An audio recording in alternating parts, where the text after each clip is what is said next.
Issue 4, City Under Shadow, Part 1, The Faceless Enemy. Summary. Now an established vigilante in Capital City, Uberman enters the prime of his crime-fighting years. In this new arc, a wave of chaos hits the city. Mysterious crimes and elaborate deceptions confuse even the authorities. Uberman faces a cunning new antagonist, known only as the Faceless, who manipulates events from behind the scenes. In this issue, Uberman works with Detective Nia Grant and investigative journalist Valerie Cho to piece together clues. The theme of truth versus deception takes center stage as Uberman's ethos is tested by an enemy who wears many masks. The gritty realism of the city is ever present. Political corruption, media sensationalism, and the everyday struggles of citizens form the backdrop to this developing mystery. Narrative. 10 years have passed since Uberman first donned his red cape. Capital City has changed in some ways and remained the same in others. It's now the late 2020s, and technological advancements seep into daily life.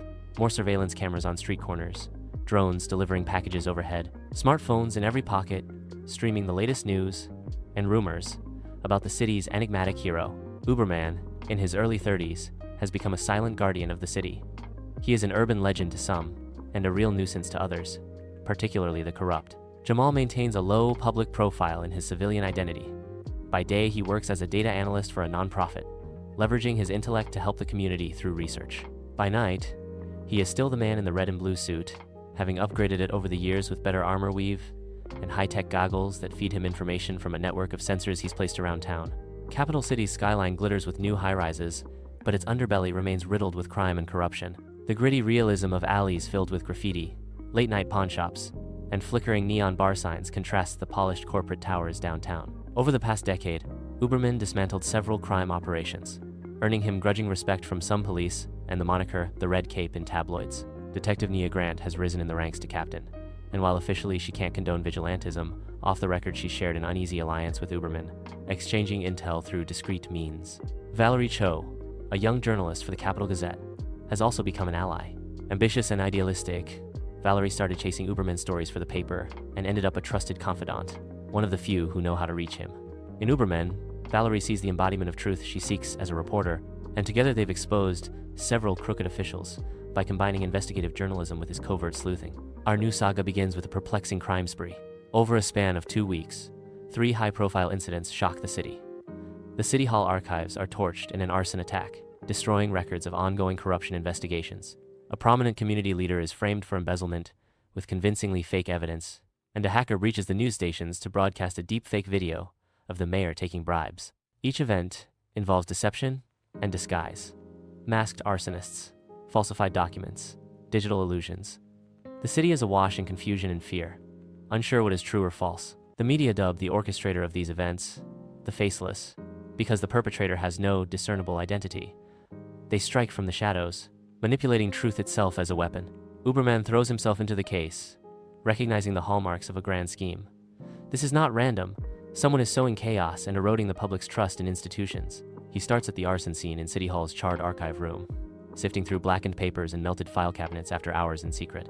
Using a portable forensic kit, he analyzes chemical residues and finds a unique accelerant that even the fire department missed an experimental compound, likely swiped from a university chemistry lab.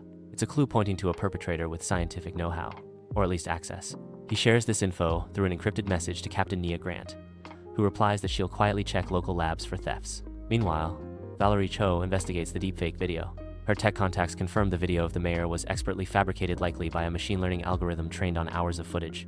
The skill required suggests a professional hacker or someone with high-end computing resources. One night, Uberman meets Valerie on the rooftop of the Gazette's building. The city sprawls below, car headlights snaking through streets. Valerie's usually warm face is lit by worry. She's discovered something disturbing. In her hand, she holds a sleek USB drive she found slipped under her apartment door. A message from the Faceless. On it, a single text file reads, "Stop looking, or the next truth I twist will be yours." Valerie's hands tremble slightly as she passes the drive to Uberman. It's a direct threat, suggesting the Faceless has been watching her. Uberman feels a protective anger. This foe is not just attacking public figures, but now targeting his friend. He reassures Valerie, "We won't be intimidated by lies." His voice is calm, but beneath it, Jamal is calculating. The Faceless seems to know who's sniffing around. Could there be a leak? Or surveillance? Uberman decides to conduct a counter-surveillance sweep. He teaches Valerie basic techniques to check for bugs in her home and electronics. His large language model, like thinking races through possibilities, perhaps a mole in the police, or an AI monitoring communications, he'll have to be more careful than ever. As Uberman delves deeper, he encounters the hallmarks of an adversary as intellectually formidable as himself. At the sight of the false embezzlement, he realizes something. The evidence planted was almost too perfect, as if curated to fool conventional audit methods, but not his keen eye.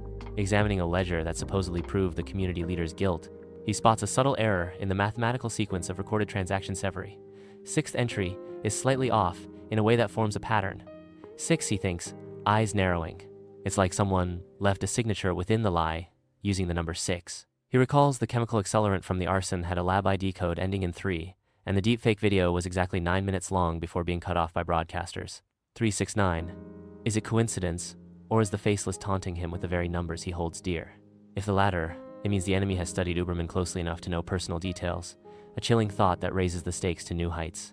By the end of this issue, Uberman, Nia, and Valerie form a secret task force of sorts. Late at night in Dr. Elijah Baker's now upgraded community center, one of the few safe spaces Uberman trusts, they convene around a table strewn with evidence. Under a single hanging lamp, the trio pools their knowledge. Forensic clues, hacked correspondences, political gossip. Dr. Baker, though older and walking with a cane, offers historical context. He notes parallels to COINTELPRO tactics used to disrupt civil rights groups, an enemy sowing distrust and disinformation. They want us chasing shadows, uncertain of our own truth, he warns.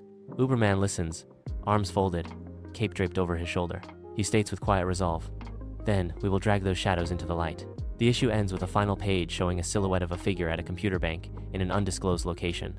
Multiple monitors each display images of Uberman, Nia, Valerie, surveillance photos of their recent rooftop meeting, a faceless figure, their features hidden in shadow or perhaps behind a featureless mask, lightly taps a keyboard, bringing up a live city CCTV feed of Uberman gliding through the night. A text bubble on the screen reads, "Hello, Uberman. Let's play a game of truth."